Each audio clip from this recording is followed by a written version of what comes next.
Welcome back to Growcast Sky. I hope all of you are having a great week and, of course, a great year of 2026. Today, we are touching upon a very interesting topic, which is a case study of a brand, IKEA, as you see it on screen. This is going to be interesting because we will debunk some of the psychological effects behind merchandising.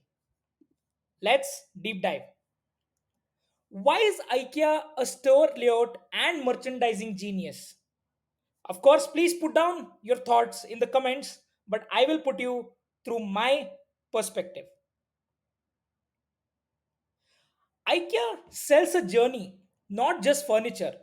If you all have visited an IKEA store, you might see that it is an experience altogether and not just a feeling of just buying products or just a market. Customers just don't shop randomly there. They follow a planned experience. There is a path, there is a strategy behind it. So, what is this strategy? That strategy is the one way path strategy.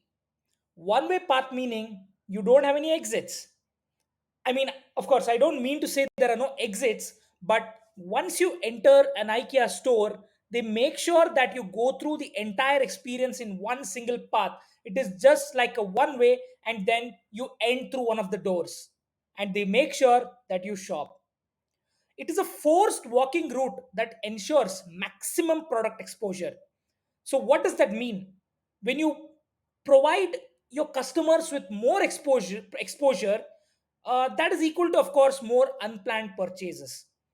You would want to sell multiple products, so you put the customer on the spot, but very unintentionally, and they do fall for the trap. I wouldn't say trap, but it is a meaningful purchase for them, right? Moving on, how does IKEA really do this? IKEA doesn't just sell products, they create that experience, as I said earlier.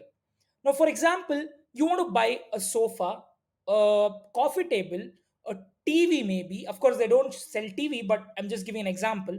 They will set all of these up in a room designed like a living room so that you experience it, you know how it really looks in your house, and then you make a purchase. So they do room displays, sell lifestyles, not just products. They will make sure that you feel the lifestyle, you actually understand how it feels, and you take that real life experience back home, along with the product, of course, that they want to sell. IKEA shows you complete rooms, not just individual products. You will feel, I want this life, not I need this sofa. I want this bathroom experience, not just these tabletops or wash basins or any cupboards or any casings, right? How genius is that? Now, the most important part, the heart of IKEA strategy, the decompression zone, the entry gate. If you all would have visited IKEA, you will always feel very relaxed. The entrance reminds the customers to relax and explore slowly. There is no pressure. You have a longer browsing time. So when you are entering IKEA, you enter with a calm, relaxed mind so that you are in a zone where you can make purchases, you experience those IKEA products, that IKEA experience, and in turn, they are driving their sales through this genius merchandising strategy. You never knew this, did you? Even I didn't know, actually. So when I was doing a research, I understood, yes, this is indeed true. Whenever I've entered my IKEA store in Bangalore, it's always a very joyful experience for me. I would definitely pick up certain things. It's not like I come empty handed, but it is always a great experience. Additionally, if you have noticed, they have this Swedish restaurant that is a sales strategy. Food is merchandising psychology. Now, customers stay longer at IKEA, so decision fatigue resets and positive emotions increase spending. So, these positive emotions through food for most of us is an additional benefit for IKEA. The restaurant is part of the sales funnel. Now, of course, you're spending so much time, hours and hours together within the IKEA store. and there is just a one way path, and then they provide you with this opportunity of having great food. So now your tummy is filled, you have a crazy mindset to go shop out there. This is again a genius merchandising strategy. The market hall is equal to the impulse buying paradise. After big furniture decisions, shoppers enter a zone of candles, kitchen tools, storage items, all the small items that you might see in every household. These low price plus add ons equals huge basket growth. Look at that strategy of IKEA. How amazing! Now you've made those big decisions of furnitures or bathroom design or probably living room, etc., etc., and then comes these smaller things that actually add on to the decoration of those particular enclosures within a household. They have designed it deliberately. It's not just a mistake. Moving on, checkout is not the end. Even billing counter is monetized with last minute impulse products. Waiting time equals buying time. IKEA will make sure that the time that you spend while waiting for your chance to bill your products, you don't just waste your time, but they make sure that they make money out of it by making sure that you buy products. Now you might have seen small items like cups or some other small things that might be useful for you and also pull your attention as well. They make sure that is in the billing counter. Next time you visit an IKEA store, you make sure that you look at this. This is a genius strategy. I myself have purchased so many things at the billing counter while I've gone for a standing in a queue and making sure you're waiting for my opportunity to get the products built. I've built on my basket and IKEA has made out of it, right? How wonderful. The product sequencing is engineered. IKEA places products in an order that matches customer mindset. They know what the customer wants and they know what they want to show. Inspiration is equal to need, is equal to add ons, is equal to impulse. That is the right strategy that IKEA is using as part of merchandising, and they are not using any orthodox way of merchandising or selling the products. It's no more just sell your products to the customer, it's more about the experience as to how the customer feels when they're buying the product. So, this sequencing, which we have spoken about in our earlier lessons, is actually executed, and a classic example of understanding how it is done. The layout in IKEA controls customer behavior. IKEA doesn't wait for customers to choose, it guides them psychologically. IKEA no more waits for you to come to a particular layout or a particular column or a particular rack to shop your products. It makes sure that you go through it psychologically. So you are like a program robot within IKEA. It's not a bad thing, of course, because you are benefiting out of it. But IKEA is also benefiting out of it by doing it the right way. IKEA creates an emotional comfort within the customers. The store feels like a family outing. Definitely, I agree with this personally. Put down in the comment section if you agree with it. It is affordable, it is welcoming, it is enjoyable. Comfort leads to higher spending.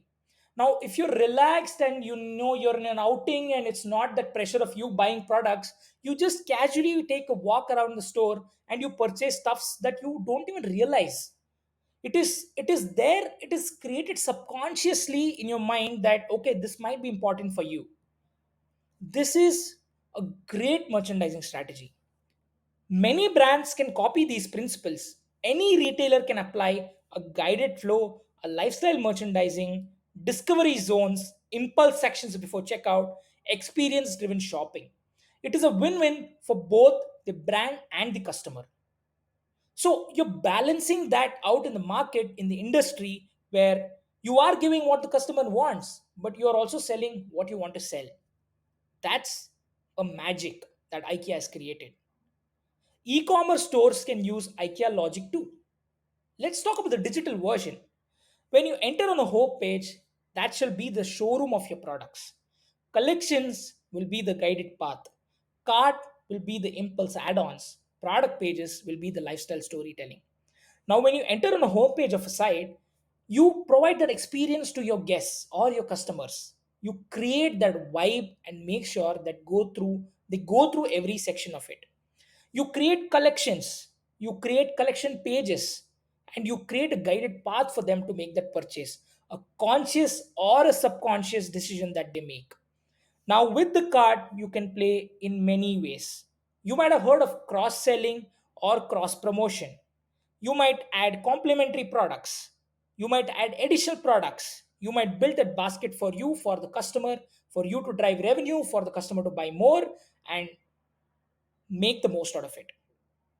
Product pages can be your life of the product, your life of the brand, story tell the products, and that is how IKEA is excelling in the market. Merchandising is not decoration, store layout is strategic influence. We have been talking about merchandising in the last four lessons, and it might seem like, designing and, making the store fancy or your website fancy is merchandising. No, that's not merchandising. Merchandising is a conscious way of selling your products to your customers through conscious ways and means, and making sure that the customer doesn't repent after they purchase your products, but they are completely satisfied even though they spend a huge amount on you. That is strategy, that is sales, that is conversions, that is merchandising.